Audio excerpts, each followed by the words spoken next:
राम राम। जय सिया राम। आज मैं आपको सुनाने जा रही हूँ धर्मराज जी की कथा। एक समय की बात है कि नैमिषारण्य में सहसतो शौनक आदि ऋषि गण परम श्रद्धा के साथ पुराणों के मम्मृग सूत जी महाराज से पूछने लगे, भगवान, हम आपके मुखारबिंद से धर्मराज जी की कथा का उसका विधान तथा महात्म्य सुनना चाहते हैं, सो आप हमें कृपया करके यही सुनाइए।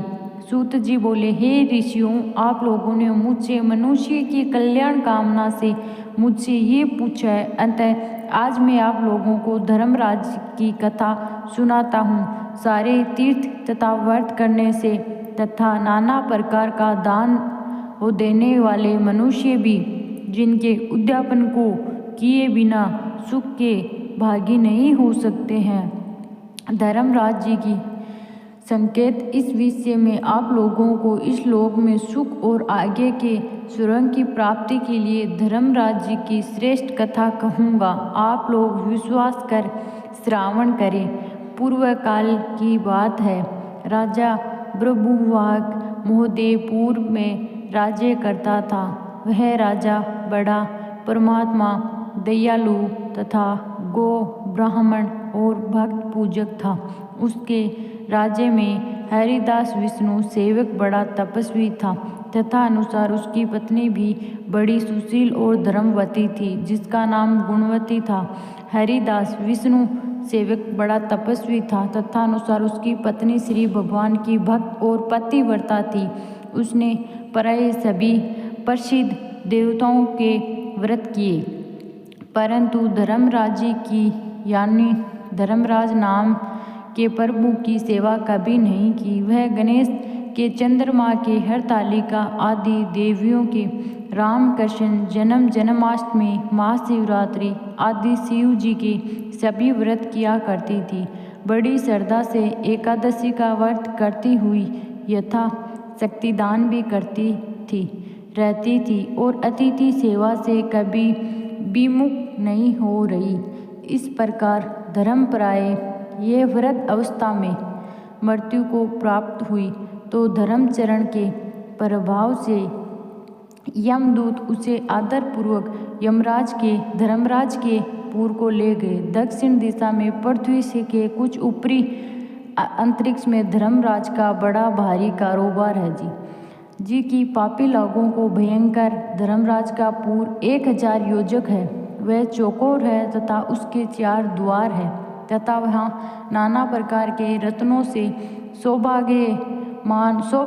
शोभायमान काई मनुष्य जो पुण्य भोगने गए हैं निवास कर रहे हैं। स्थान स्थान पर गीत सुनाई देते हैं और बजे बज रहे हैं। उस नगर के 7 कोट हैं।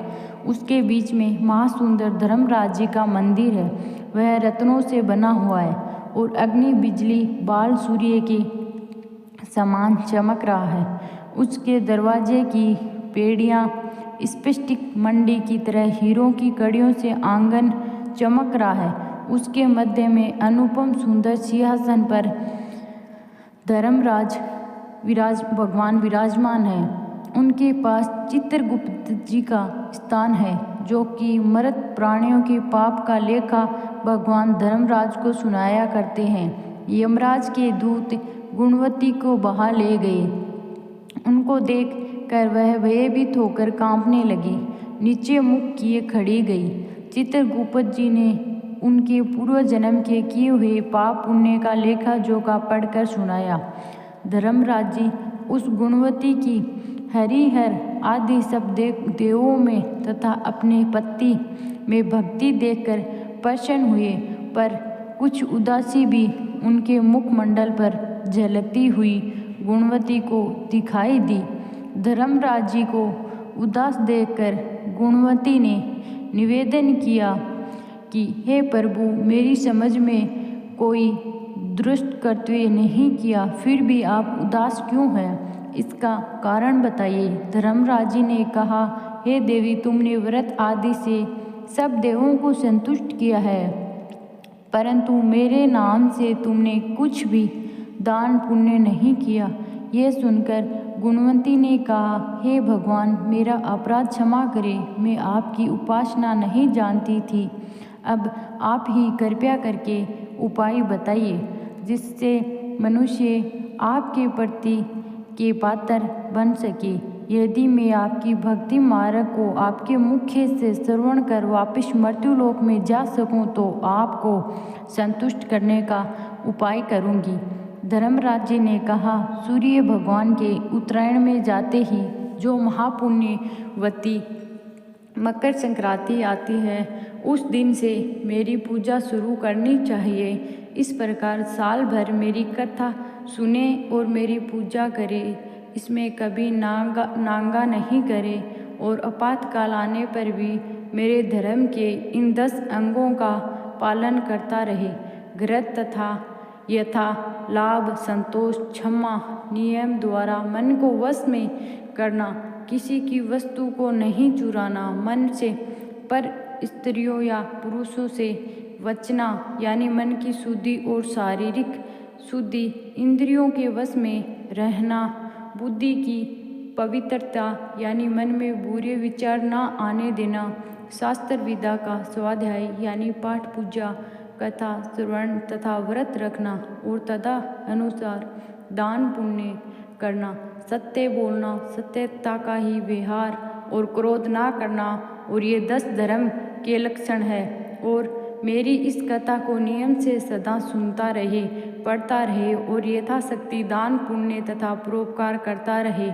जब साल भर बाद फिर मकर संक्रांति आवे तब उद्यापन कर दे। सोने की या असमर्थ हो तो चांदी की मूर्ति बनवावे। किसी विद्वान ब्राह्मण के द्वारा पूजन हवन आदि करे। मूर्ति की प्राण प्रतिष्ठा कर पंचामृत से स्नान करा, षोडशोपचार से उसकी पूजा करे तथा साथ में चित्रगुप्त जी की पूजा करे। वह सफ़ेद काले तिलों के लड्डू का भोग लगावे। हमारी पूर्ण पुष्टि के लिए ब्राह्मण को भी भोजन करावे और बोस की छावरी में 5.25 सेर धान्य ज्वार जो मुक्ता तुल्य मानी है किसी मंदिर या ब्राह्मण को भेंट करे। सुरंग में चढ़ने के लिए सोने या चांदी की नसेनी धर्मराज जी के मंदिर में दान करे। इसके साथ ही सुंदर बानी हुई सैया, मुलायम गद्दा तथा रजाइयाँ और तकिया हो। इसके अलावा कंबल, पादुकाएँ, लकड़ी या डंडा, लोटा, ढोल, 5 कपड़े भी धर्मराज जी के निमित्त और यदि समर्थ हो तो सफ़ेद, काली या लाल गाय चित्रगुप्त जी के निमित्त धर्मराज मंदिर में दान करना चाहिए। ये सभी वस्तुएं सर्वग साधारण के लिए धनवान व्यक्ति और भी दान करे तो उत्तम है। गुणवती ने धर्मराज जी से प्रार्थना की, हे प्रभु, यदि ऐसी बात है तो यमदूतों से मुझे छुड़ाकर फिर संसार में भेजिए जिससे मैं आपके कथा का प्रचार कर सकूं। जो ही उसकी प्रार्थना पर भगवान धर्मराज जी ने गुणवती को भूलोक पर वापस जाने की स्वीकृति दे दी। उस समय उसके मृत शरीर में पुनः प्राणों का संचार हो गया और उसके पुत्र कहने लगे, हमारी माता जी भी जीवित हो गई है। इसके बाद गुणवती ने अपने पति और पुत्र आदि को सब बातें बताई जो धर्मराज जी ने मनुष्य का कल्याण के लिए कही और गुणवती ने मकर संक्रांति से विधिवत उसके धर्मराज जी की प्रतिदिन पूजा और कथा आरंभ भी कर दी और सुरंग जाने के लिए दान पुण्य कर्म आदि भी आरंभ करने लगी। इस प्रकार गुणवंती साल भर कथा सुनकर धर्म के 10 अंगों का पालन कर जब पुनः मृत्यु उपरांत वापिस सुरंग में देवताओं ने गुणवती का आदर और सत्कार से गुणवंती को स्वर्गलोक में बुलाया तब किया और सदा सर्वंगीय भोगों को भोगती रही। सूत महाराजा ने सनकादिक ऋषियों से कहा, हे मुनियों, जिस घर में स्त्री या पुरुष इस धर्मराज भगवान की व्रत कथा को श्रद्धा पढ़े तो वो दुखों से मुक्त हो जाते हैं तथा संपूर्ण दान देने से पाप मुक्त हो जाते हैं। इसमें कोई संशय की बात नहीं है कि मृत्यु काल में यम दूत जो लेने आते हैं वह भी उनको आदरपूर्वक ले जाते हैं और धर्मराज जी भी उसे सदा सुखी रखते हैं। यदि उन मनुष्य के कुछ पाप बाकी हो तो शीघ्र ही पाप नाशक का उपाय बताकर शीघ्र ही पाप मुक्त कराने में सहायक बन जाते हैं। गरुड़ पुराण आदि में लिखा है कि पापी लोगों को यमदूत भयानक यातनाएं देते हुए ले जाते हैं, परंतु धर्मराज जी की कथा व दान पुण्य धर्मराज मंदिर में करते हैं वह मनुष्य यमपुरी में भी कभी कष्ट नहीं पाते हैं। वह मनुष्य शीघ्र ही स्वर्ग तथा मोक्ष को प्राप्त होते हैं।